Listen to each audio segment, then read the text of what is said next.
All right, we are live. Hello and welcome to another installment of The Monsters That You Made, where we chat with fellow monster fans about their own projects that have been inspired by our beloved Universal Studios monsters. And tonight, we're trying out a live stream for the first time, which is super exciting, but it's also super scary. So apologies in advance if there are any technical difficulties. Just stick with us, please. If you're watching live, please feel free to participate in the chat, and we will do our best to get to any questions or comments you may have.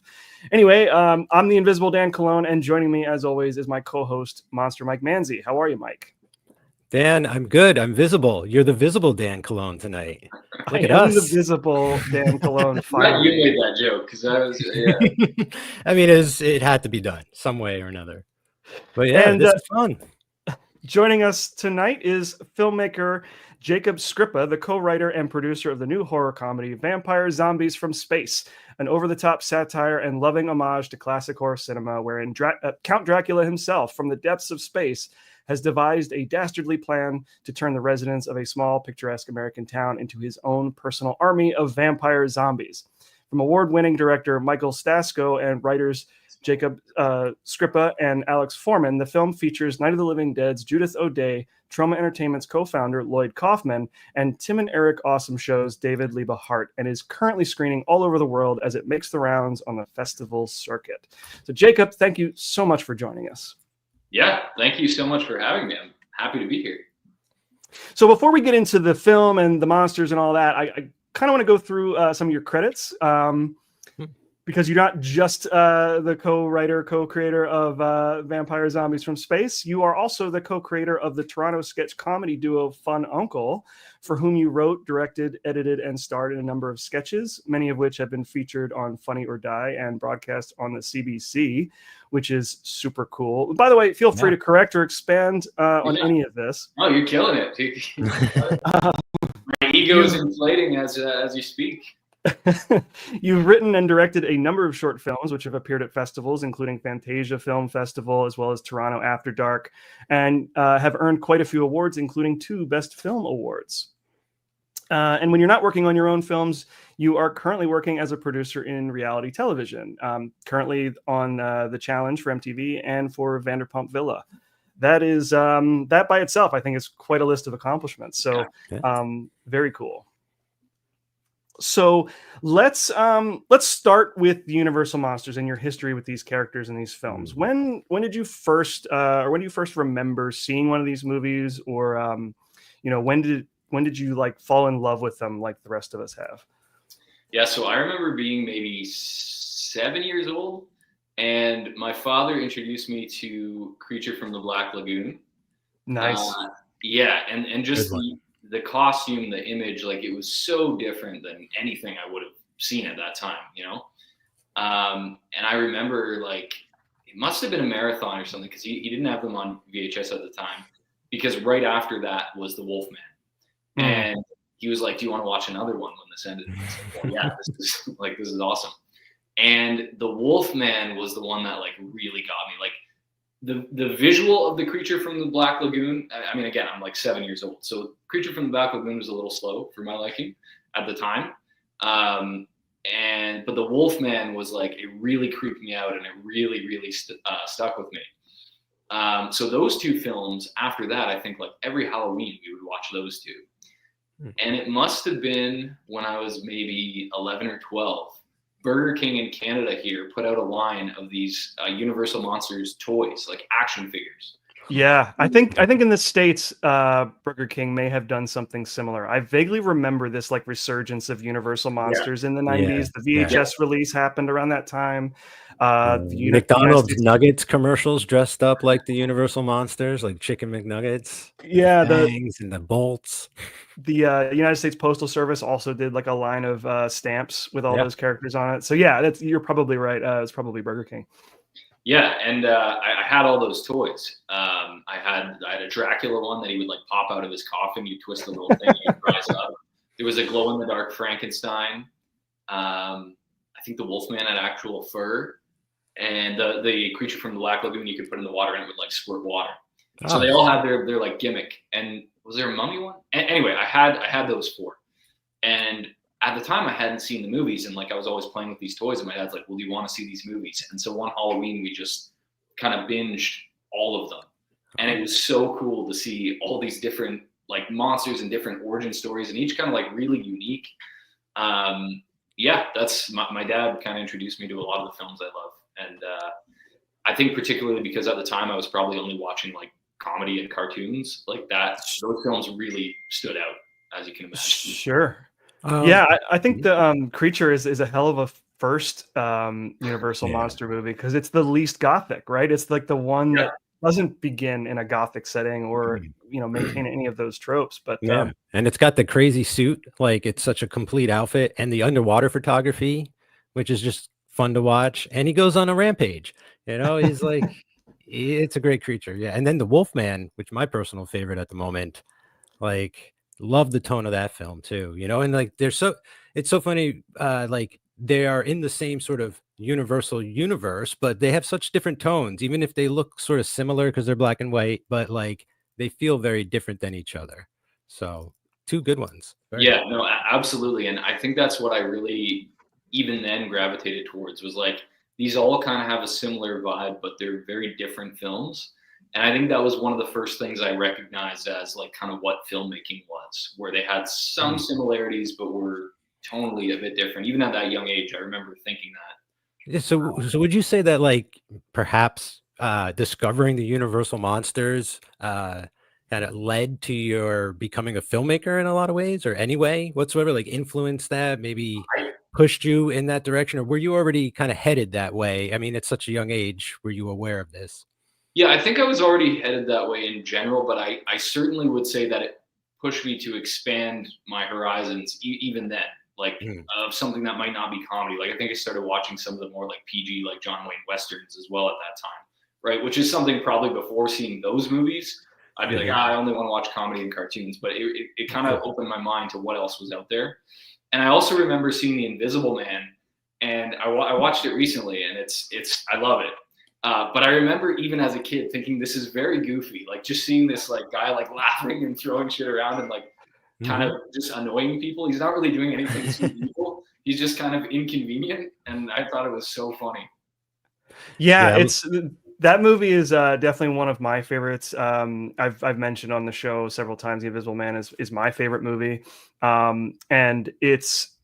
What's brilliant about it is James Whale's sense of like fun, but at the same time, he never loses, what's menacing about Jack Griffin. And so while it starts really goofy and silly, and he's just a guy being invisible, riding around on a bike and taking his clothes off and stuff and screwing with people, by the end, he really is one of the more maniacal monsters. I think he has the highest body count of all of the original monsters, and so like he is by the end a horrifying creature. And so like it's a really delicate balancing act, and that was one thing Mike and I learned about James Whale, how skilled he was at balancing those elements. He would do so again in Bride of Frankenstein and in other places. But yeah, I'm with you. I love that movie. It gives me everything I want and none of what I don't.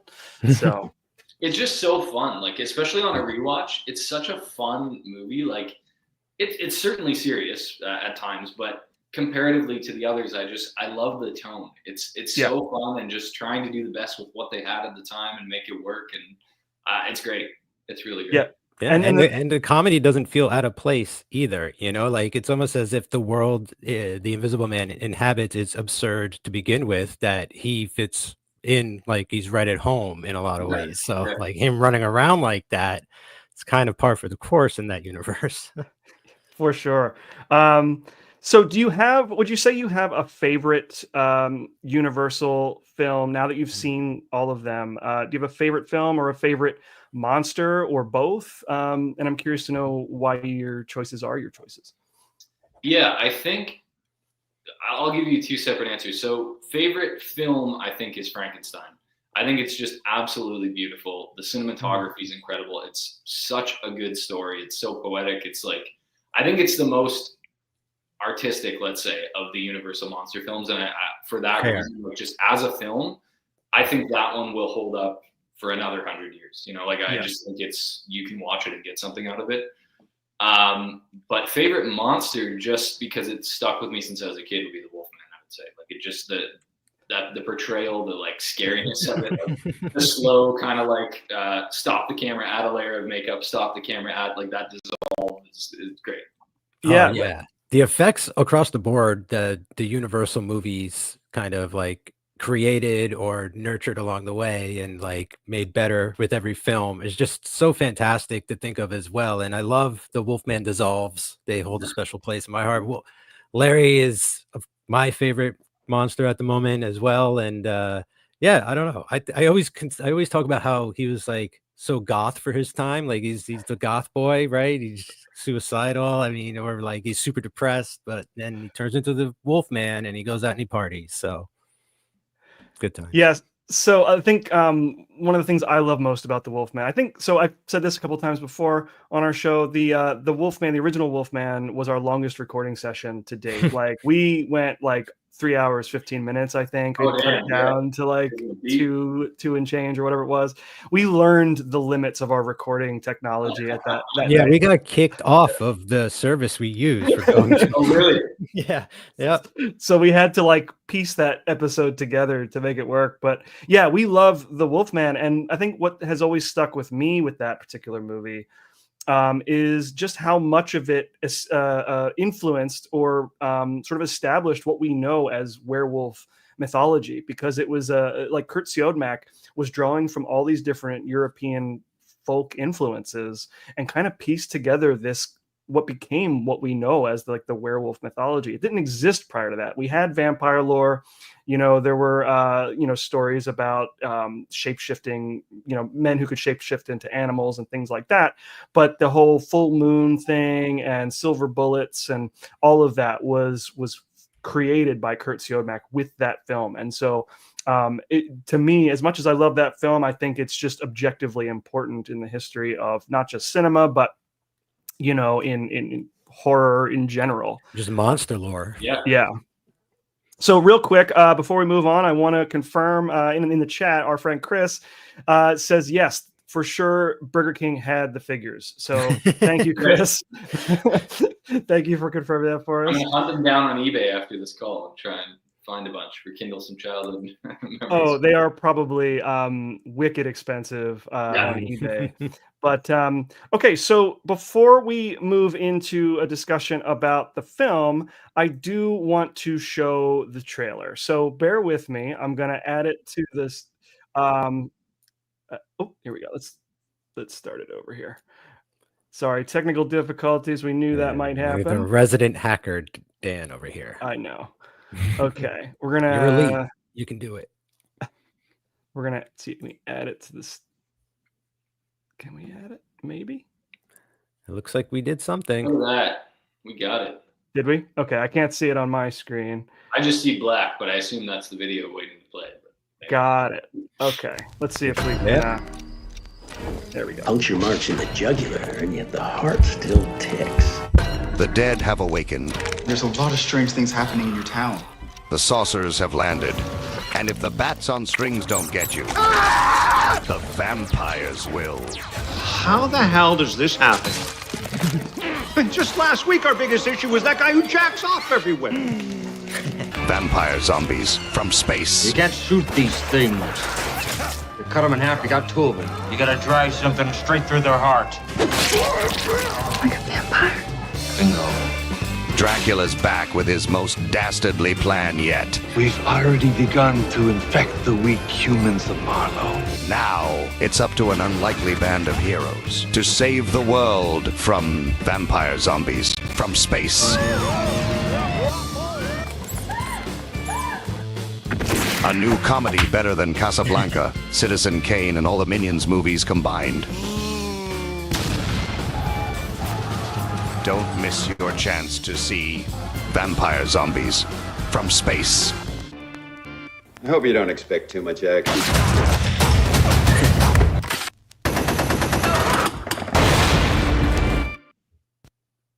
All right. Oh. Okay, there we go. Fantastic. So, tell us about Vampire Zombies from Space. How did it come to be? Was this something that you had been working on for a while? You think you alluded to that before we went live, that it was sort of a long time coming, but tell us that story. Where did you get the inspiration from? Would love to know as much as you're willing to share. Yeah, so in high school, actually, I started watching Ed Wood movies. Yes. Yeah. And I was also like the director that really made me want to make film early on was Mel Brooks. Like I love all of the, I mean, I have a Spaceballs poster behind me, but seeing Spaceballs at like probably 8 years old was me realizing you could just make fun of existing movies. And it blew my mind. I didn't know like that was a thing that you could do. And when I started watching these Ed Wood movies, I was very much of that mentality. Like there's so much, low-hanging fruit here to pull from. Like it's so goofy. And so in high school, actually, just like on the weekend, I wrote a version of this script, and we started shooting it with my friends. And my current co-writer of the movie was an actor in it at the time. And anyway, we shot probably 90% of the movie, and I was like starting to edit it. And then one day our DOP, if you can call it a DOP, it was my friend who owned a camera. We were shooting on these like mini DV tapes. It wouldn't have been good anyway, even if it was made. But anyway, he calls me and he's like, "Hey man, like I screwed up." I'm like, "What? What do you mean?"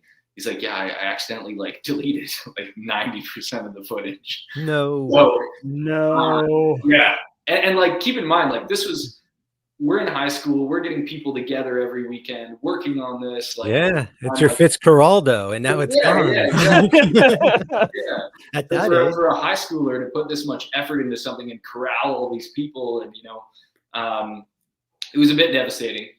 But anyway, time went on, and I had wrote the original script on like a Windows 95 or something, so it was long missing and gone.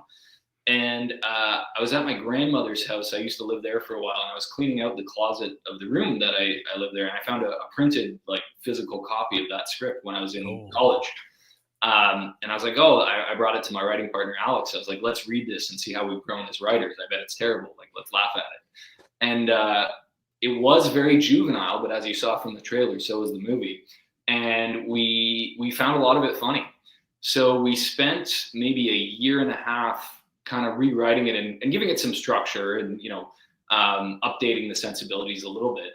But certainly the inspiration was always Plan 9 and 1950s era low budget B movies. Because they all kind of have the same plot, right? Of like, there's a small town, something attacks, there's unlikely heroes that have to get together and save them. Yep. And I noticed a lot of these movies were like, werewolves from the moon who are also this. So I was like, what can I just smash together? And that's how it really started, was like, okay, what can I put and then add outer space? So like, okay, vampire zombies from outer space. And I didn't even know what it meant at the time. It was just like, the title was the joke. But yeah, so we rewrote it, and then we brought it to Mike Statsko, who's a director from my hometown.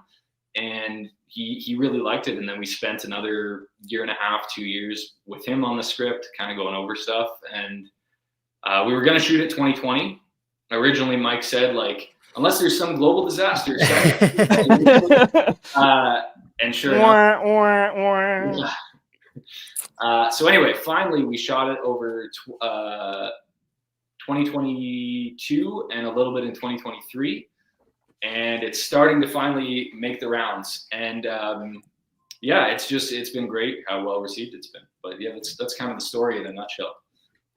That's great. Yeah. Wow. I love the idea that this started all the way back in high school, like kicking around with your friends with the camera and stuff. Like, I didn't do it to that extent where we had the foresight to like write a script or anything like that. We would just grab the camera, but that this idea survived the entire time. I mean, I talk about on podcast this Western that I've been working on for a decade, the script and this, but like, you're actually getting it made and having it, and now it's out. And so like, that's just such a cool journey that you've been on. So yeah, it really it reminds me of the guys who made that like shot for shot remake of Raiders of the Lost Ark when they were kids. And then like there's that one scene they couldn't finish, and then as adults they were able to find the money to finish the movie, except they didn't lose any of their footage. Well, so yeah, like I was thinking more how like like Evan Goldberg and Seth Rogen wrote for sure. Superbad as kids, and then they made it as adults. Like it's a very similar kind of idea there. People say that, but then I have to remind them that our movie is nowhere near as good as Superbad.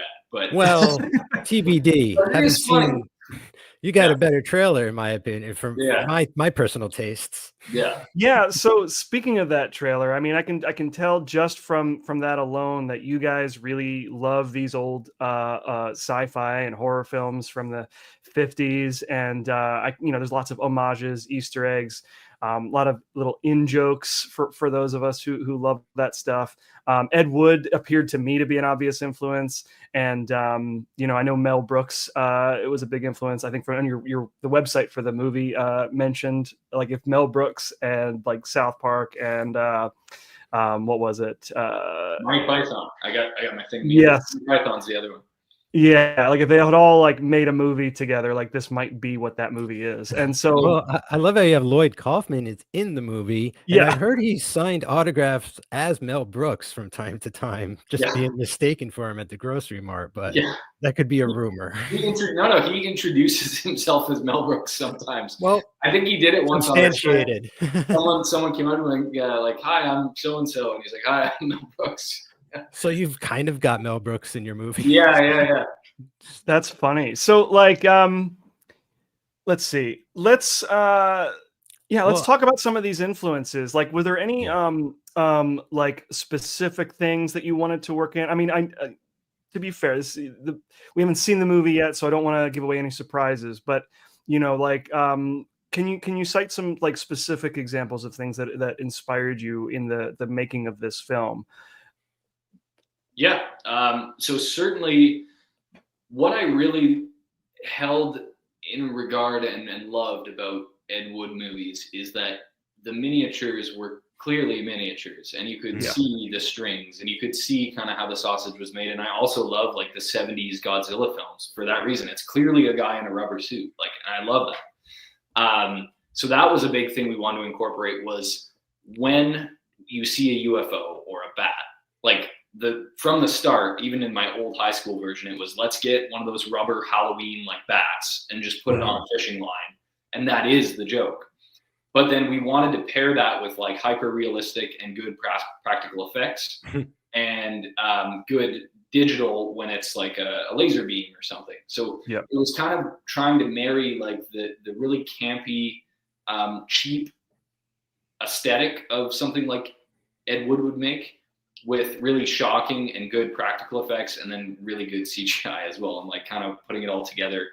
But yeah, certainly the strings, like I guess what I really love about those Ed Wood movies is it is very much just a group of friends trying to make a movie.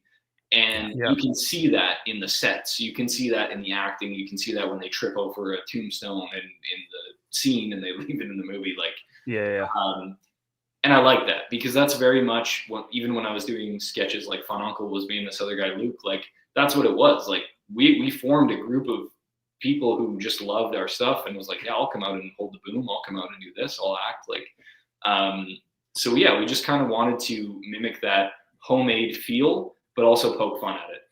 All right. Sure. Yeah. I know. Dan, you and I, we made some films together in college, so I totally understand from that perspective, like the camaraderie you could get from that. And also just, I love the concept of how, I mean, this trailer is like blew my mind. Like just talk about like the strings, like the way it was easy, like the way you were able to in the trailer, like establish multiple like visual kind of like cues and the language of the movie, where it's like it's gonna have strings, but it's also gonna have like explosions and good effects and like this and that. It's like a mishmash, like a mashup kind of situation that I'm quite excited to see like the entire product and how it turned out.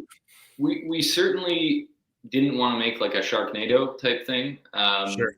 We wanted to make something that would reward people like you and probably all of your listeners. Like, I think if you're parodying something, you also have to love it. And that's not an original thought. That's like Mel Brooks says that all the time. But, and I do. Like, I love the movies we're making fun of as well.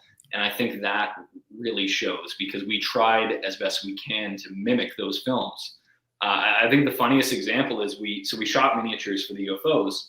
And then when you're doing a scene where there's like 10 of them, we shot them on a green screen, you would just shrink the image down and like put it over here, right?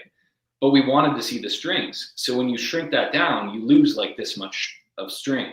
So we brought a CGI team on to actually add more string, which is the perfect metaphor for this movie, right? Like, it's working hard to make something look crappy in a way that's endearing. It's very ironic to put that much work into something so silly, but well, it's kind of like that, like when Grindhouse came out, when Rodriguez and Tarantino did that. It's sort of the same mentality as like, let's treat these as if they came out perhaps around that time as much as possible. Absolutely. Yeah. I think the key to that sort of balancing act is having respect for what you're parodying. Yeah. I look at the sci-fi original movies, like we'll use Sharknado as an example, but there are plenty of others where I think that the motivation is just to make a fun bad movie for the sake of making a fun bad movie, as opposed to what you're doing here, which is, hey, we love these movies, we're going to make our own in the same way that those movies were made, which was not very well, but we're doing it with love, right? Like, so there's you have to have that kind of that love and reverence for what you're parodying. Otherwise it comes across as either lazy or mean-spirited or both. Right. And I think like Ed Wood movies, like he's often cited as like the worst filmmaker ever made, right? And I would disagree, because, and like you said, I think it's clear that Ed and his friends were having a really good time making those movies. It's there on the screen. And that sort of DIY attitude is why The Evil Dead is my favorite horror movie of all time. It's not the most polished horror movie. It's not even necessarily the best horror movie for a lot of reasons, but it's that idea of like a bunch of friends going out into the woods, making a movie just because they want to make a good movie. And whether the finished product is good or not, I think that effort translates in the finished product. And that if that's there, I can go along with whatever it is I'm watching, and then I feel having been seen as the audience member, like, oh, they're making this for me, and that goes a long way, I think.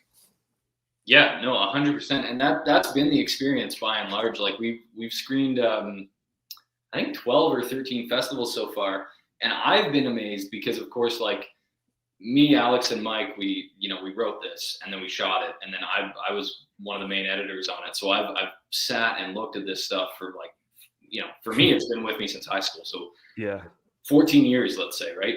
And it kind of loses meaning at a certain point of working on it. So it was really cool to see it with a huge crowd, and they're all reacting and laughing at these things and cheering when there's a cool death or effect or something. And it reignites and reminds me like why we did this in the first place. I want people to have, like, this is a movie you should see in a theater with people, have a couple of beers, cheer, like be noisy. Like it reminds me of when, me and my friends would discover some obscure movie and watch it on a Saturday night and, just love the experience and not know what's coming next, but just really appreciate this obscure older movie. And we kind of made a cult movie, but now we need to earn the cult following for it, which is, the difficult part, but that's the mentality we went into it with. Well, if I may, I'm very excited by the trailer, and if I do you mind if I just go a few things that get me really excited? Like, first, it just seems to have like tons of gags. There's a shot of just like two legs karate kicking a guy. Like that is very awesome, like very inspiring. That I love greasers. Okay, I love rubes. Right, it seems to be a bunch of that. Like, this is like Twilight Zone did monsters appear on Maple Street. It was like a very serious take, but this is like if a monster actually showed up on Maple Street. I love that. Dracula, but from space. So you could ask any friend, pick one out in a lineup. What does Mike want to see most in a horror movie? He wants that monster to go to space as soon as possible. Now, in your mind, is Dracula from space? Or did he leave our planet at one point? And the wings on the UFO, like, was that his touch? Like, I'm sorry, but my mind just keeps going every time I watch this. So the lore that isn't really presented in the movie, but was present in our minds, was like, vampires exist, right, on Earth, like Bela Lugosi, and there's more. They're all around the world. Okay. And they kind of got tired of like having stakes driven in their heart, like garlic, all this. And eventually they kind of found a way to take to space. And they've been living and developing, and they're up in space, and they're going to come back one day. They're planning it, and one day they're going to come back. And I mean, there's no sun, right? Like there's no sun like in that way. So yeah, exactly. So they've been, and they're smart, they're developed. So they've been developing technology up there the whole time, plotting on when they can kind of get revenge for all these stakes through the heart and garlic and stuff. That's not really in the movie, but that's kind of our rationale. Yeah. Wow, yeah, I don't think it needs to be explained, but I love that you guys were thinking about it, because so often I see a movie where there's some ridiculous idea presented and it's clear nobody thought like, what's the explanation for this? You know? Well, what's also wild is like Plan 9 from Outer Space, right? Like it's got a great idea for a plot that these aliens come down and use the reanimated dead to take over the Earth. Like that, like with a budget, that would be an amazing movie. And like, he just didn't have the means, but like he had the mind to come up with the right stuff, you know? So it's great to see you sort of like picking that up and running with it the way you can, sort of, you know, in his name or for whatever, like just carrying on that is terrific. The other thing that's very striking about this is the black and white. So like, can you explain like a little about that? Was that a fight to get the movie made in black and white? Like, was that something that it was always there? Did that come from shooting it in high school? Like, can you explain a little about that? Yeah, no, it certainly wasn't a fight. I think Mike, our director, and Alex and I were all on the same page that it kind of has to be black and white because of what we're satirizing. And even in high school, it was black and white as well. Actually, it was cool. Yeah. But it fully enhances the film overall. I mean, one of the best things about the Universal monster movies is the lighting and the cinematography. Like it gives you such ambience, even if you had like, I mean, again, back to Ed Wood, like he had terrible sets, like they were awful, but the black and white actually hides a lot when you're low budget as well. And it gives you this moodiness that if you just light it right and you kind of let other things fall off into the blackness, it works. So it was always going to be black and white no matter what budget we had, but the fact that we were also very low budget, it helped with that as well to disguise some things. We had Ken Amlin shoot it, the incredible cinematographer, and just made it look way better than it deserves for the type of content that's, you know, Lloyd jerking off doesn't exactly need beautiful, but it is. But like in the same vein, like when Mel Brooks made Young Frankenstein, as funny as that movie is, it's got so many jokes throughout. He made every attempt at going like full force with the production value and using the same like mechanisms from Frankenstein's lab in his Frankenstein lab, you know, and had the same electrician activating all that stuff. And so like he went full bore on the production so that everything else could, you know, stand up, you know, like that film almost counts as a Universal monster. It's like this 100%. Far away. It's also a beautiful film. Like the song that she plays on the violin is haunting. Like it's beautiful, like all like through and through. And I think that's the best way to do satire and do parody is it should look, feel, touch, sound, smell like the thing you're making fun of, and that enhances everything else. Yeah, and to your point there, the question I wanted to ask in terms of like the, you know, developing this idea and writing the script, one of the things I like most about a movie like Young Frankenstein is that I mean, that's my favorite Mel Brooks movie because it feels the most to me as if he sat down to make like a quote unquote real movie and then add the jokes later. So he was developing the story, putting that narrative together, and then peppering in jokes. Whereas some of his other movies, I feel like the jokes are more the point. So when you were developing Vampire Zombies, how did you approach that conceptually from a script level? Were you interested in figuring out what the story is, and then how do you work in jokes, or did you have a bunch of jokes to serve some narrative to be figured out later? So I would say in the initial, certainly in the high school version, it was jokes and then figure out a story. When Alex and I first started rewriting it, we were focused on obviously joke. I mean, we're comedy writers, so comedy is like always on the brain. And if a scenario would lead, if a funny scenario could lead to a good scene, that's great. But we were also realizing like, look, this has to be something that needs to sustain for an hour and a half. And I think too, when Mike came on, he helped a lot with that too, is just like finding that structure where if you have a good skeleton, then you can hang jokes off that left, right, and center. And right. I think that's what we try to do. So I would say they coexisted as goals for sure. But certainly it was a challenge just coming from more of a sketch comedy background and short films and stuff, thinking about a feature and keeping an audience engaged for that amount of time. And I think we also surprisingly came out with like a really heartfelt and beautiful story in this really goofy comedy. And there are moments where it actually like, I don't know, I've seen people who are like, wow, like that surprised me because of the nature of, you know, the trailer, the title and things. You're not expecting that good of a story maybe, but yeah, no, I think it was important to have both. That's great to hear, because like I think there's pet peeves when I watch movies and you can kind of tell when they are forcing it to go in a certain direction, but the story really wants it to go here. But the filmmakers are like, but wouldn't it be cool if this happened? And to hear you like actually listening to the movie and not trying to force it in a certain direction, but like, you know, it's guiding you at a certain point to say like, no, like this is the appropriate beat, or like, you know, add that you know, sentimentality or whatever else you add to the pot. Like it needs to be in there to cook it right. So it's great to hear that you didn't just sort of rely on just it's 100 gags a minute, or it's just like effects and this and that, but that like, you know, you tried to, or at least were able to infuse it with something a little more than that, you know, that a little bit extra. We certainly didn't want to make like Scary Movie 3 or 4 or 5. Yeah. Mm-hmm. You know, I'm confident in myself and Alex, our joke writing and story. Like I said, Mike, me, and Alex really worked to kind of pull all the jokes out for a minute and just figure what's the narrative that works. Because we also have like 7 lead characters in this, so to try and give them all arcs and something to do, and like it was a bit of a puzzle, but I think it turned out really good. I'm very happy with the end product.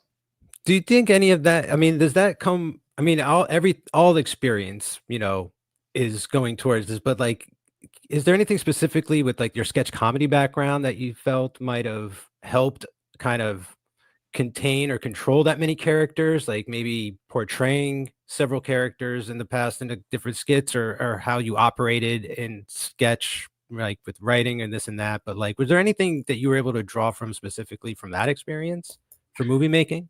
I think certainly joke writing. It was very handy to have the sketch background where you're just trying to think, because in sketch it's very much like what's funny and how do you know, kind of go, this is your funny, and then you need to be a little bigger and a little bigger and a little bigger and so on and so forth, and then end the scene. So I think that was always in our minds for every scene. Similar to, I mean, Holy Grail is also one of my favorite movies, and if you look at Holy Grail as a film, it doesn't really have much of a narrative. It's just kind of a bunch of sketches that are staggered together. And so we kind of try to take a strong narrative, which is our story, and then apply that sketch mentality of like within every scene, here are these funny beats, here's this wacky character, and they do serve a purpose to the overall story, but for this scene, they're allowed to just be funny and then get out of there kind of thing. Right. So I think sketch made, at least for myself personally, me much more comfortable writing. Like, I think we have 45 speaking roles in this movie, which is a ton. There's a lot of characters in this movie, and I think it made me more comfortable. Just like, here's the purpose this character serves to the overall story, because that's vital. Like, if they don't serve any purpose, unless it's a really strong joke, they probably shouldn't be in there. So here's what they serve to the overall story, and then here's what they're going to do that's funny, and here's how they kind of get in and out. All right. Yeah, so not as a comedy writer, you know, it's not my forte.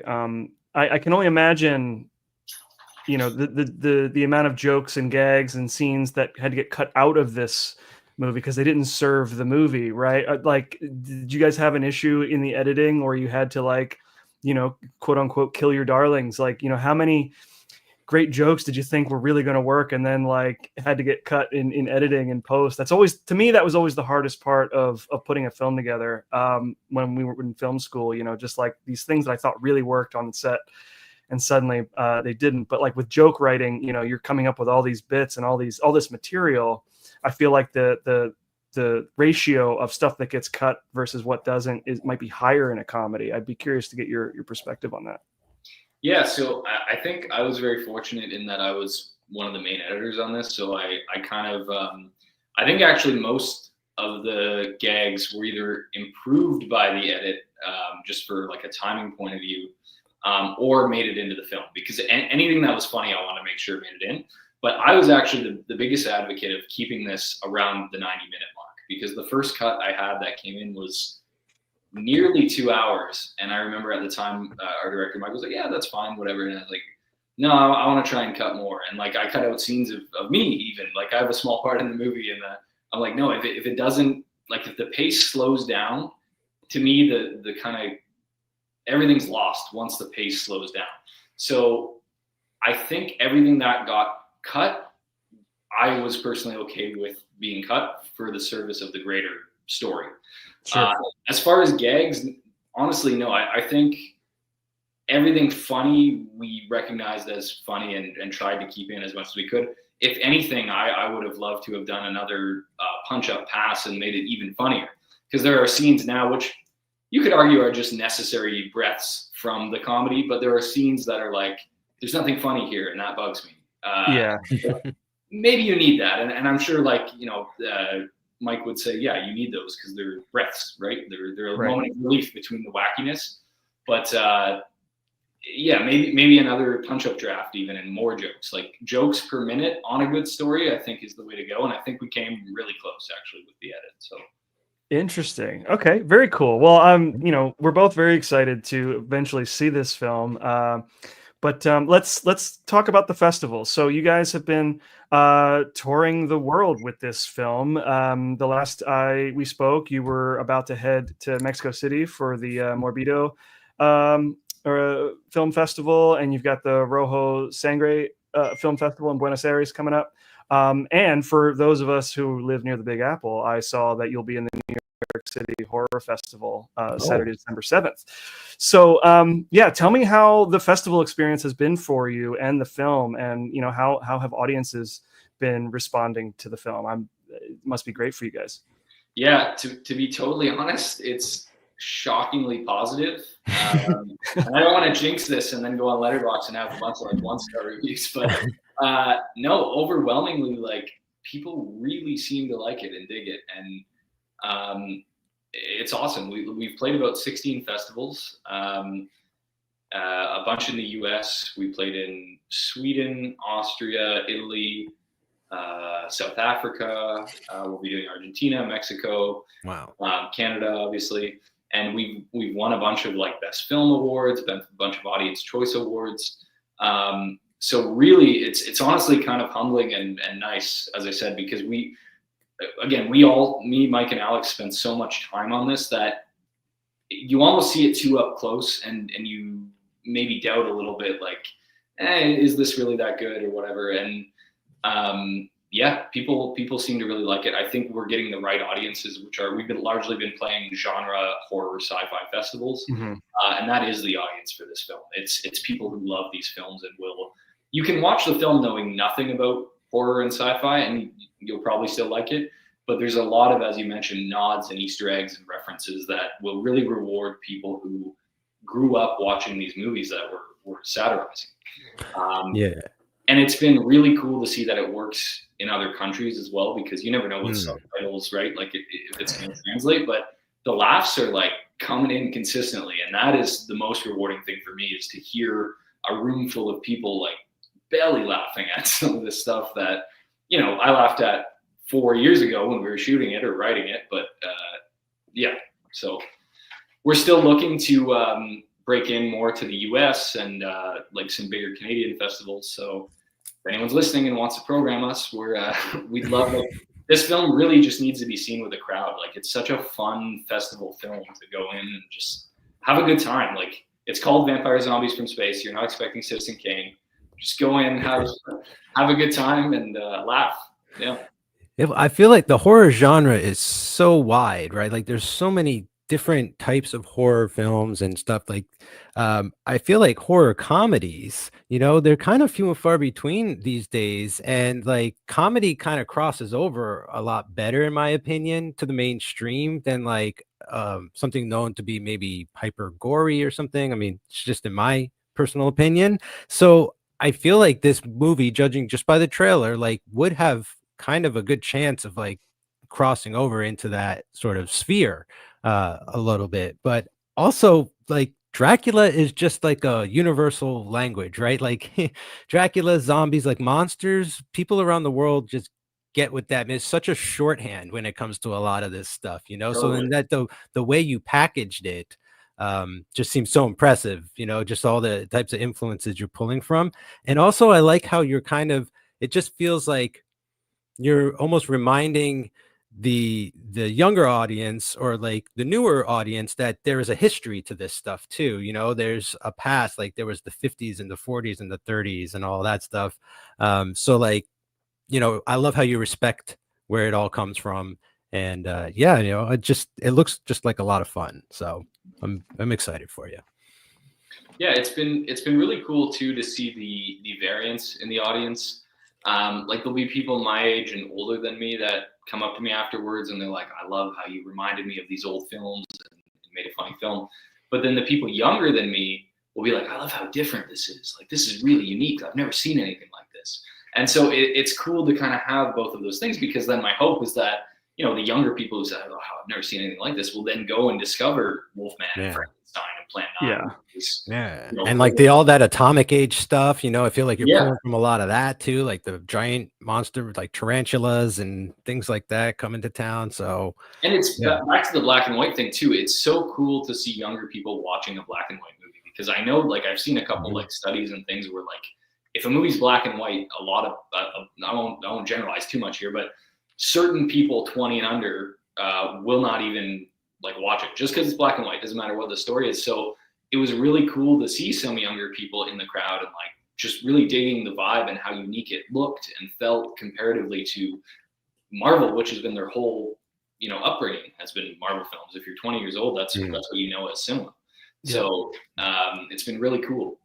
Yeah. We talked just briefly before going on about like the black and white stuff, and it's really impressive to see. And it is like, films are being re-released in black and white, like the black and chrome editions, and Parasite got black and white. I mean, movies are Godzilla -1, but like the Godzilla -1 black and white is sick. And it's fantastic, really, but like, if that was initially released in black and white, like the world would have changed, it would have shifted even harder, so like it's just great to see that, like, your team was totally like behind this idea, got the concept and ran with it again, and like it just very cool. We had sorry, I was just gonna say we had a really great team. Just a couple of shout outs: Ken Hamlin, our cinematographer; Suede Productions helped us with a lot of the CGI; Greg Maxwell, our production designer; Emily, our costume designer. Like we really had a good cast and crew for this film who came together and believed in it. And Mike, Jerry, and Ted were all instrumental too in making this happen. So the movie wouldn't exist without any one of us who worked on it. So it's really cool that everyone came together. Yeah, that's really great to hear. I did want to. I wanted to read some audience reactions from Letterboxd. Now I pulled these from your movie's Instagram page, so they won't be a surprise to you. But I thought some of them were pretty cool. Exceptionally hilarious, crude and gruesome in all the best ways. So fucking stupid, I love it. That's love letter to cinema. To be honest, I've seen better. I mean, like, I snuck that one on. Yeah, for the most part, I love that people are really digging the vibe here. Like, it's really encouraging to see a movie like this that really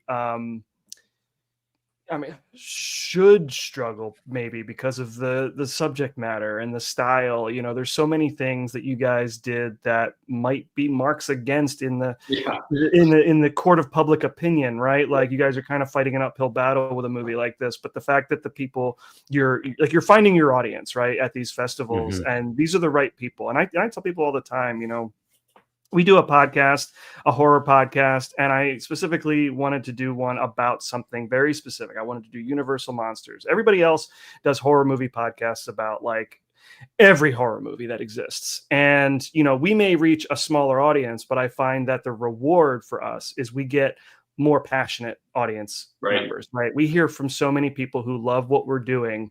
And if we had a more broad spectrum of things we cover, then maybe that wouldn't necessarily be the case because the market's so saturated already. So you guys are kind of putting something into the marketplace that is so unlike everything else that I think that you're going to see the same sort of success, that sort of feedback where, you know, maybe you're not going to get, you know, 1 million views. Hopefully you do. I really do. But like the people who do discover this film are going to love it. And that's so awesome. You know, like to me, that is the biggest reward, is when people really love what you're doing. Yeah, that would be, I mean, that already is what we've experienced, and that really is the ultimate goal. Like we did everything you shouldn't do for a low budget movie. We made it a period piece. It's black and white. Like we have 40 characters, a ton of special effects. So really the only upside is that people like it and appreciate it. And again, like as I said, we made a cult film, but now we need to earn that cult following. It would be to my delight if you know, anyone on our film goes on to make bigger and better things, but we're still haunted by this low budget little film we made like 20 years ago. That would be amazing. Like I hope that this movie is something that becomes a tradition and gets late night screenings and stuff. Like it's just something we made that I think is very fun and people will have been enjoying and hopefully will continue to enjoy. That's so now that you're, you know, you're touring with this film, you're achieving the success you guys are achieving here. Is this, do you think you want to stay in the kind of horror territory with any future projects, or do you think you want to do like other stuff? I'm just kind of, you know, curious to see what your goals are now that you've finally finished this movie that you've started in high school and it's doing well, but then, you know, like what's the next thing? Yeah, so certainly, so Alex Foreman and I are writing partners, and certainly we've thought about this. And I think whatever we do is going to have comedy in it to some capacity. Of course, that's kind of our bread and butter. But we are toying around with a late 70s, early 80s slasher concept that is in a similar feel to Vampire Zombies, where it is still a comedy. It's self-aware. But also, I legit wrote that question down. I seriously was like, will the sequel be a 70s, 80s sort of nice version in color? Yeah. And I just sorry to interject, but I can't believe you said that's that. Great.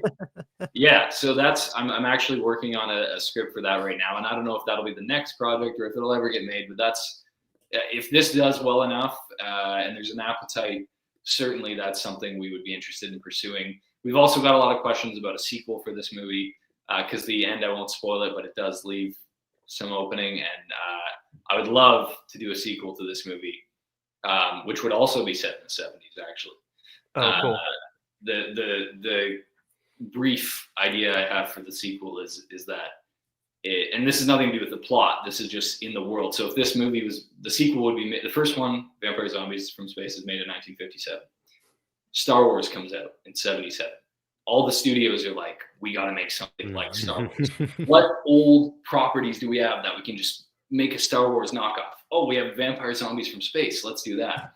So the sequel is about the US government launching a preemptive attack on the vampire planet in space. And it's kind of like a Star Wars knockoff.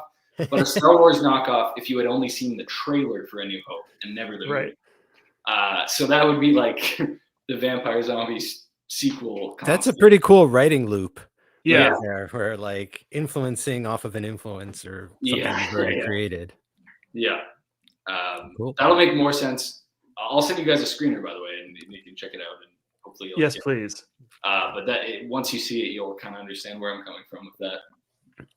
So, once the festivals are over, what are the plans for the release of Vampire Zombies?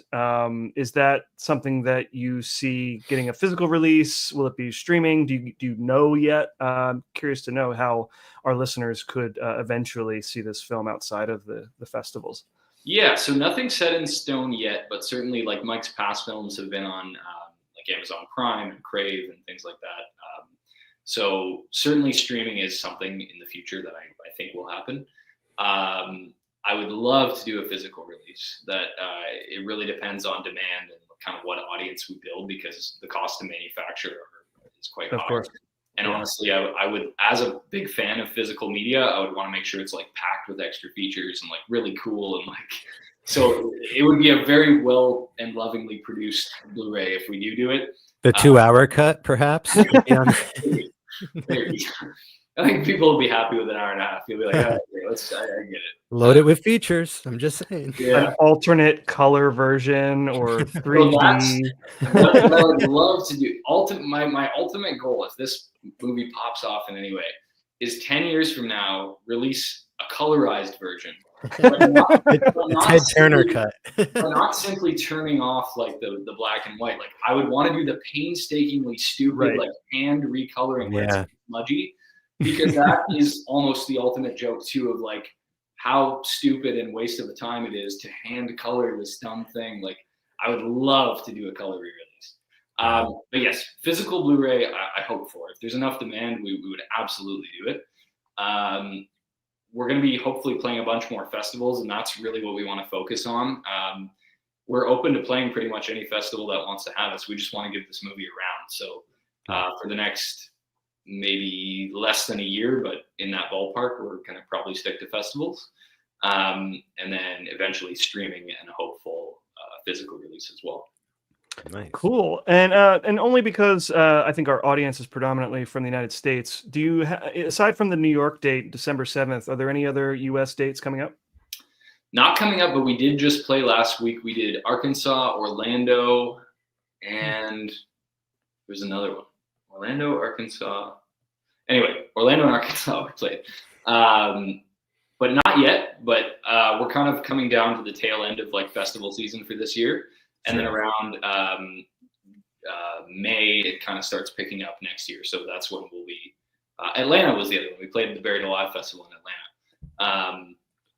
Yeah, so we're hoping we would love to play more. We're still looking for one in LA. We're still looking for a couple more New York ones, Chicago, things like that. So if any listeners know programmers or want to see the movie, just reach out to us, and we'd love to play all over. Like I'd like to be all the states. Great. Yeah. Well, Mike and I are not very far from New York City, so I'm starting to think maybe we take a field trip. Yeah, I'll send you the screener, and if you want to hold off and come out, we'd love to see it. It'd be cool. Well, Dan, we should talk. Talk all up there. Yeah. All right. Dan and I've been trying to find a time for us to meet up in person, so like this could, if the planets align. Where are you guys each based? Sorry, your viewers might know this. I'm in North Jersey. Okay. I'm in Philadelphia. Okay, cool. Yeah, so you guys are not that. Yeah. Okay. New York is like a day trip for me. Yeah. Cool. It's like 30 minutes for me without traffic. Yeah. Cool. Well, we play December 7th rather. So yeah, anyone in New York wants to come down. If you guys want to come down, we'd love to meet you. Hell yeah. That would be fantastic. Yeah, let's definitely discuss that off air. But so I guess that'll about wrap us up. I want to thank you again for joining us, Jakob. It's been so much fun talking to you about your film. I can't wait to see it. Is there anything that you would like to plug at this time? Your social media, any future projects, any socials for the film, anything you like? Your floor is yours. Yeah. As for the film, we're on Instagram, Vampire Zombies Movie. We're on Facebook, Vampire Zombies Movie, VampireZombiesMovie.com. My personal Instagram is just Jakob Makes Movies, JAKOB. But yeah, reach out to us. We love engaging with our fans. We love people who want to talk about the movie. We made it for people to see, so talking about it delights us to no end. So more than happy. I love talking about myself. Awesome. Yeah. Well, I will be sure to update the YouTube description to include all that information. And I think we will be adding this to our normal podcast feed at some point. I'll add that information to the show notes there for any listeners who are interested in checking out the film, and your socials and all of that. So once again, thank you, Jakob, for joining us here on The Monsters That Made Us. For Mike and myself, everybody, thank you for watching. We will see you guys next time. Stay spooky, everybody. Thank you guys so much for having me. Great.